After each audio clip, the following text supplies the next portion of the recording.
What is going on, guys? Right away, I have to talk about the little mini hawks and all of the hawks in this nightmare that Dreyfus has. Fucking hilarious. I would expect someone else to have a nightmare like that, like the lady that said that she hates pigs or something, but I guess Gowther can manipulate it in any way that he wants. But just that bowl of little pork bites that the lady brought Meliodas was fucking hilarious, man. I was like, bruh, what the fuck am I watching? I have to make that my thumbnail. This episode was great. I was really looking forward to Hendrickson versus Arthur because that was like the main thing that intrigued me last episode. King versus Helbram so far is awesome too. And I had a feeling that Helbram belonged to the fairy tribe or race or whatever, simply because the smoke that pops up whenever he transforms into that little fuck dude is like the same smoke that pops up whenever King makes his transformation. So I thought about it and I'm like, nah, he looks nothing like a fairy, because I thought the bigger knight with the beard was his real form, and I'm like, that's not a fairy guy, that's just a overweight holy knight. But no, man, he surprised me this episode, and he has Hashirama like powers. Those vines are going in, and at one point it said that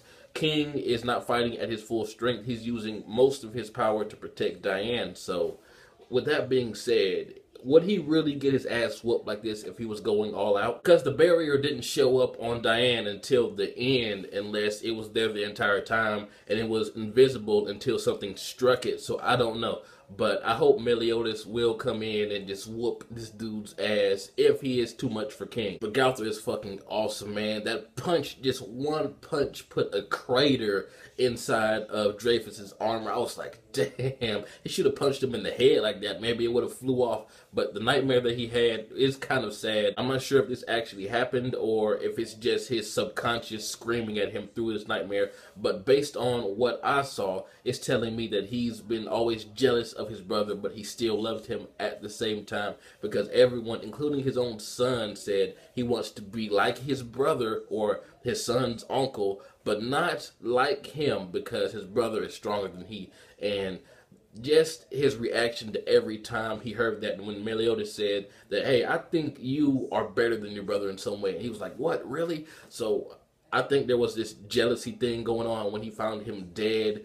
I mean, he was like relieved in a way, but then again, that's his brother. That's what I think the bloody, like, grudge-like face at the end was for. Although it's very admirable that Hauser and Guela stood up against the rest of the Holy Knights. They got their asses whooped. They had to leave it to the Natsu no Taizai, and Jericho, she got fucked up the most out of everyone. It's kind of funny how she was hyped up. I mean, she's not anywhere near Gil Thunder, Helbram, and especially Dreyfus, because he didn't have a scratch on him. But I didn't expect her to get fucked up like that. I wanted to see Aguela versus Jericho simply because they have been comrades, but I was really looking forward to that fight, but she got demolished. Apparently, King and Helbram made some sort of promise 700 years ago, and then the flashback after the credits, we see, I guess it's him being just pissed off at King for leaving, and when he came back, everyone was dead. I'm guessing that's why Helbram attacked him, but I don't know, man. But this anime is amazing, yo. I just love every single one of these characters. But the scene where Elizabeth's sister, Margaret, it said that she wanted to be locked up, I actually believe that, and she opened up the door, the armored lady. I don't even know if we got her name. We might have. I don't remember if we do. But anyway, when she opened up the cell and said, you can leave if you want, but you may not want to abandon him. Who is him? Is there someone else in the cell that we're not seeing? Or is she referring to Gil Thunder for some odd reason? Because the scene, I believe it was the episode before last, when Gil Thunder and her held hands, it seems like they're lovers, but I don't know, man. I am just so hyped to see what happens next. But this space that the Hawk got teleported to, that spiral thing, that design is shown in the opening, so I'm guessing that it has some significance to whatever Hendrickson may be planning. I don't know. And is it me, or does Elizabeth get knocked out too easily? I mean, the only thing that happened was someone else, not her, got teleported and she got knocked out from the blast. Granted, I don't know how powerful the blast was. It just seemed to knock her off her feet, like for like 2 feet maybe. So, man, I understand she's like a fragile princess and she's always been sheltered and blah, blah, blah.